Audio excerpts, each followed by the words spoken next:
मुख्यमंत्री लाडकी बहीण योजना या ना त्या कारणामुळे सातत्यानं चर्चेत असते. आता धुळ्यामध्ये घडलेल्या एका प्रकारानंतर ही योजना पुन्हा एकदा चर्चेत आली आहे. धुळ्यातील नखाणे येथील भिकुबाई खैरनार या लाभार्थी महिलेनं अर्जासोबत चुकून मुलाचं आधार कार्ड जोडलं. मुलाचं आधार कार्ड दिल्यानं त्या आधार कार्डला लिंक असलेल्या बँक अकाउंटमध्ये पैसे जमा झाले. एकूण 7,500 रुपये त्यांच्या मुलाच्या बँक अकाउंटला जमा झाले. ही गोष्ट लक्षात येताच भिकुबाईंनी काय केलं पाहूया. येणार लाडकी बहीणसाठी अर्ज केला होता.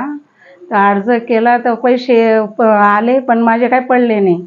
मी मुलाला चेक करायला लावले तर मुलाने बघितलं की आई माझं आधार कार्ड तुझ्याकडनं चुकीचं दिलं गेलं बुवा आणि मग तुझं राहिलं आणि माझं जुळलं गेलं. तर आम्ही चेक करायला गेलो तर माझ्या खात्यामध्ये पैसे नाही होते तिथं. तर त्याचं खातं चेक केलं, त्याच्या खात्यात ते पैसे पडले.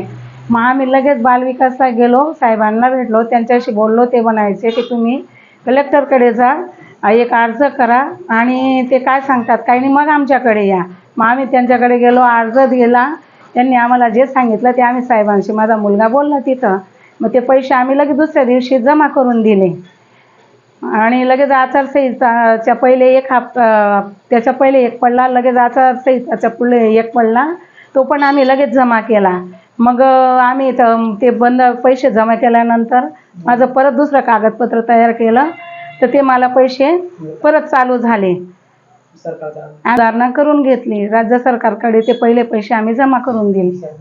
आता मी सरकारचे आभारी आहे. जो अर्ज केला होता मी तो पहिला जमा केला, आता नवीन केला, तो पैसे मिळतायत, आभारी आहे. भिकुबाईंचा मुलगा पोस्टमन आहे.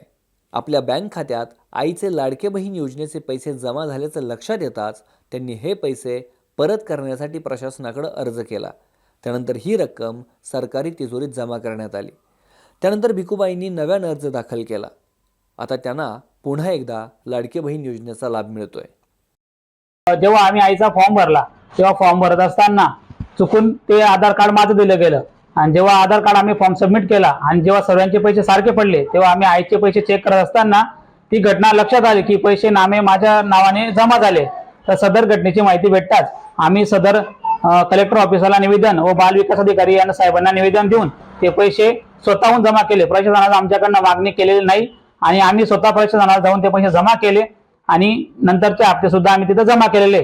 सदर योजना सरकारने आमच्याकडनं काही अपात्र ठरले असे काही नाही उत्तर, तरी आम्ही ते पैसे स्वतःहून सरकारकडे जमा केलेले.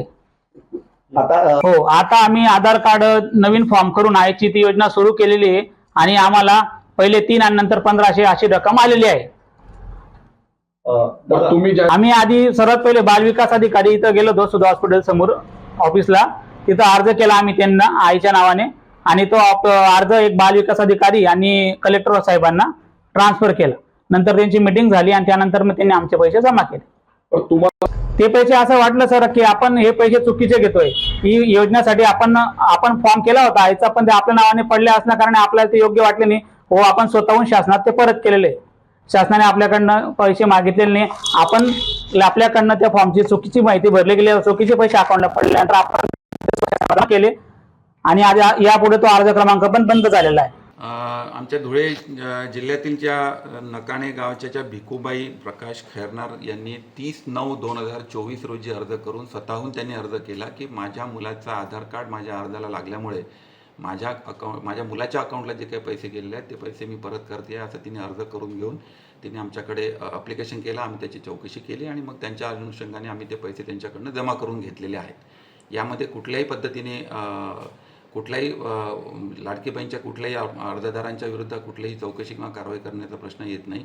कारण याच्यामध्ये ज्यांनी तर स्वतःहून त्या महिलेनी पुढे येऊन हे पैसे परत केले असल्यामुळे ते आम्ही फक्त शासनाच्या खाते जमा करून घेतलेले आहेत. सर, तिला अपात्र नाहीच आहे. तिच्या अकाउंटला पैसे गेलेले होते त्याच्या मुलाच्या अकाउंटला, म्हणून तिने स्वतःहून ते पैसे परत केलेले आहेत. आणि अशा पद्धतीचे कुठलेही चौकशी किंवा कुठल्याही पद्धतीच्या पडताळणी करण्याचे शासनाचे अद्याप कुठले आदेश नाहीत. जर का कोणाचे असे काही स्पेसिफिक काही ॲप्लिकेशन किंवा आक्षेप असले तर तेवढंच फक्त आपण त्याच्यामध्ये आम्ही चौकशी करणार. खात्री करतो त्याची. तर का त्यांनी अर्ज केला पुन्हा अर्ज त्यांना सँक्शन झाले असतील तर त्याच्यावरती आम्हाला पुन्हा चौकशी करायला. सर, अर्जाच्या अशा कुठल्याही सध्या तरी गाईडलाईन्स नाहीत. अशा संदर्भात कुठले स्वतःहून आपणहून जर का कोणी ॲप्लिकेशन केले तर त्यांच्याविषयी आपण चौकशी करण्यात.